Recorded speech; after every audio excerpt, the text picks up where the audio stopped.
भगवान श्री हरि विष्णु ने धर्म की रक्षा हेतु हर काल में अवतार लिया। वैसे तो भगवान विष्णु के अनेक अवतार हुए हैं, लेकिन उनमें 10 अवतार ऐसे हैं जो प्रमुख रूप से स्थान पाते हैं। यहाँ पाठकों के लिए प्रस्तुत है भगवान श्री हरि विष्णु के 10 अवतार, यानी 10 अवतार की पौराणिक एवं प्रमाणिक कथाएँ। पहला है मत्स्य अवतार। पुराणों के अनुसार भगवान विष्णु ने सृष्टि को प्रलय से बचाने के लिए मत्स्य अवतार लिया था। इसकी कथा इस प्रकार है। कृतयुग के आदि में राजा सत्यव्रत हुए। राजा सत्यव्रत एक दिन नदी में स्नान कर जलांजलि दे रहे थे। अचानक उनकी अंजलि में एक छोटी सी मछली आई। उन्होंने देखा तो सोचा वापस सागर में डाल दूं, लेकिन उस मछली ने बोला, आप मुझे सागर में मत डालिए था, अन्यथा बड़ी मछलियाँ मुझे खा जाएंगी। तब राजा सत्यव्रत ने मछली को अपने कमंडल में रख लिया। मछली और बड़ी हो गई तो राजा ने उसे अपने सरोवर में रखा। तब देखते ही देखते मछली और बड़ी हो गई।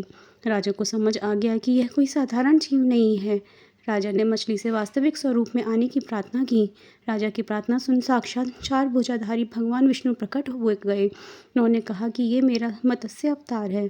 भगवान ने सत्यव्रत से कहा, सुनो राजा सत्यव्रत, आज से 7 दिन बाद प्रलय होगी। तब मेरी प्रेरणा से एक विशाल नाव तुम्हारे पास आएगी। तुम सप्त ऋषियों, औषधियों, बीजों व प्राणियों के सूक्ष्म शरीर को लेकर उसमें बैठ जाना।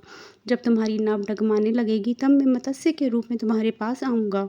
उस समय तुम वासुकी नाम के द्वार उस नाव को मेरे सींग से बांध देना। उस समय प्रश्न पूछने पर मैं तुम्हें उत्तर दूंगा, जिससे मेरी महिमा जो परब्रह्म नाम से विख्यात है तुम्हारे हृदय में प्रकट हो जाएगी। तब समय आने पर मत्स्य रूपधारी भगवान विष्णु ने राजा सत्यव्रत को तत्व ज्ञान का उपदेश दिया तो मत्स्य पुराण नाम से प्रसिद्ध है। दूसरा अवतार है कूर्म अवतार। धर्म ग्रंथों के अनुसार भगवान विष्णु ने कूर्म कछुए का अवतार लेकर समुद्र मंथन में सहायता की थी। भगवान विष्णु के कूर्म अवतार को कश्यप अवतार भी कहते हैं। इसकी कथा इस प्रकार है। एक बार महर्षि दुर्वासा ने देवताओं के राजा इंद्र को श्राप देकर श्रीहीन कर दिया। इंद्र जब भगवान विष्णु के पास गए तो उन्होंने समुद्र मंथन करने के लिए कहा। तब इंद्र भगवान विष्णु के कहे अनुसार दैत्यों व देवताओं के साथ मिलकर समुद्र मंथन करने के लिए तैयार हो गए। समुद्र मंथन करने के लिए मद्रांचल पर्वत को मथानी एवं नागराज वासुकी को नेतिन बनाया गया। देवताओं और दैत्यों ने अपना मतभेद बुलाकर मद्रांचल को उखाड़ा और उसे समुद्र की ओर ले चले, लेकिन वे उसे अधिक दूर तक नहीं ले जा सके। तब भगवान विष्णु ने मद्रांचल को समुद्र तट पर रख दिया।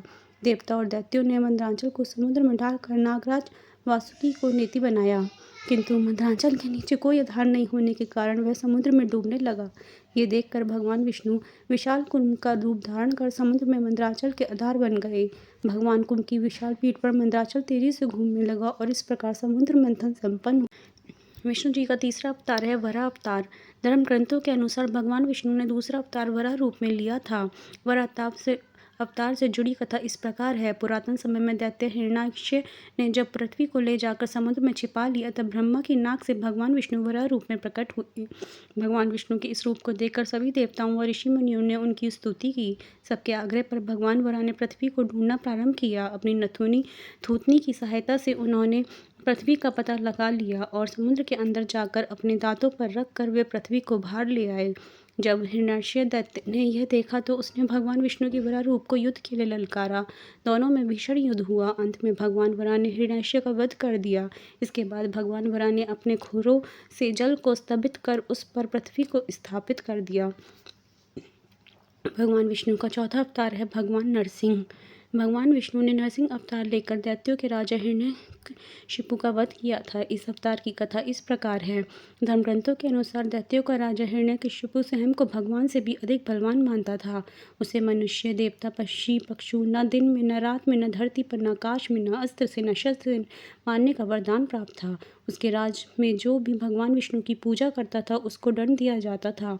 उसके पुत्र का नाम प्रहलाद था। प्रहलाद बचपन से ही भगवान विष्णु का परम भक्त था। यह बात जब हिरण्यकशिपु को पता चली तो वह बहुत क्रोधित हुआ और प्रहलाद को समझाने का प्रयास किया, लेकिन फिर भी जब प्रहलाद नहीं माना तो हिरण्यकशिपु ने उसे मृत्यु दंड दे दिया। हर बार भगवान विष्णु के चमत्कार से वह बच गया। हिरण्यकशिपु की बहन होलिका, जिसे अग्नि से न जलने का वरदान प्राप्त था, वह प्रहलाद को लेकर धधकती हुई अग्नि में बैठ गई। तब भी भगवान विष्णु की कृपा से प्रहलाद बच गया और होलिका जल गई। जब हिरण्यकश्यप स्वयं प्रहलाद को मारने ही वाला था, तब भगवान विष्णु नरसिंह का अवतार लेकर खंभे से प्रकट हुए और उन्होंने अपने नखूनों से हिरण्यकश्यप का वध कर दिया। 5वां अवतार है वामन अवतार। सत्ययुग में प्रहलाद की पौत्र दैत्यराज बलि ने स्वर्ग लोक पर अधिकार कर लिया। सभी देवता इस विपत्ति से बचने के लिए भगवान विष्णु के पास गए। तब भगवान विष्णु ने कहा कि मैं स्वयं देव माता अदिति के गर्भ से उत्पन्न होकर तुम्हें स्वर्ग का राज्य दिलाऊंगा। कुछ समय पश्चात भगवान विष्णु ने वामन अवतार लिया। एक बार जब बलि महान यज्ञ कर रहा था, तब भगवान वामन बलि की यज्ञशाला में गए और राजा बलि से 3 पग धरती दान में मांगी। राजा बलि के गुरु शुक्राचार्य भगवान की लीला समझ गए और उन्होंने बलि को दान देने से मना कर दिया, लेकिन बलि ने फिर भी भगवान वामन को 3 पग धरती दान देने का संकल्प ले लिया। भगवान वामन ने विशाल रूप धारण कर एक पग में धरती और दूसरे पग में स्वर्ग नाप लिया। तब तीसरा पग रखने के लिए कोई स्थान नहीं बचा, तो बलि ने भगवान वामन को अपने सिर पर पग रखने को कहा। बलि के सिर पर पग रखने से वह सुतलोक पहुंच गया। बलि की दानवीरता देखकर भगवान ने उसे सुतलोक का स्वामी भी बना दिया। इस तरह भगवान वामन ने देवताओं की सहायता कर उन्हें स्वर्ग पुनः लौटाया। भगवान का 6वां अवतार है श्री राम अवतार। त्रेता युग में राक्षस राज रावण का बहुत आतंक था, उससे देवता भी डरते थे। उसके वध के लिए भगवान विष्णु ने राजा दशरथ के यहाँ माता कौशल्य के गर्भ से पुत्र रूप में जन्म लिया। इस अवतार में भगवान विष्णु ने अनेक राक्षसों का वध किया और मर्यादा का पालन करते हुए अपना जीवन यापन किया। पिता के कहने पर वनवास गए। वनवास भोगते समय राक्षस राज रावण उसकी पत्नी सीता का हरण कर ले गया। सीता की खोज में भगवान लंका पहुंचे। वहाँ भगवान श्री राम और रावण का घोर युद्ध, इसमें रावण मारा गया। इस प्रकार भगवान विष्णु ने राम अवतार लेकर देवताओं को भय मुक्त किया। 7वां अवतार है श्री कृष्ण अवतार। द्वापर युग में भगवान विष्णु ने श्री कृष्ण अवतार लेकर अधर्मियों को नाश किया। भगवान श्री कृष्ण का जन्म कारागार में हुआ था। इनके पिता का नाम वासुदेव, माता का नाम देवकी था। भगवान श्री कृष्ण ने इस अवतार में अनेक चमत्कार किए और दुष्टों का सर्वनाश किया। कंस का वध भी भगवान श्री कृष्ण ने ही किया। महाभारत के युद्ध में अर्जुन के सारथी बने और दुनिया को गीता का ज्ञान दिया। धर्मराज युधिष्ठिर को राजा बनाकर धर्म की स्थापना की। भगवान विष्णु का ये अवतार सभी अवतारों में सबसे श्रेष्ठ माना जाता है। 8वां अवतार है परशुराम अवतार।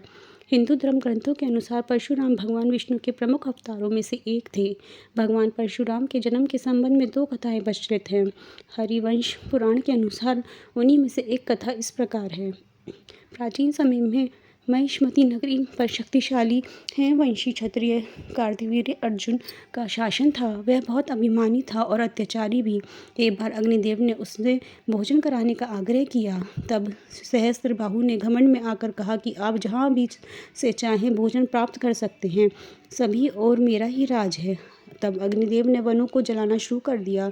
एक वन में ऋषि आपव तपस्या कर रहे थे। अग्नि ने उसके आश्रम को भी जला डाला।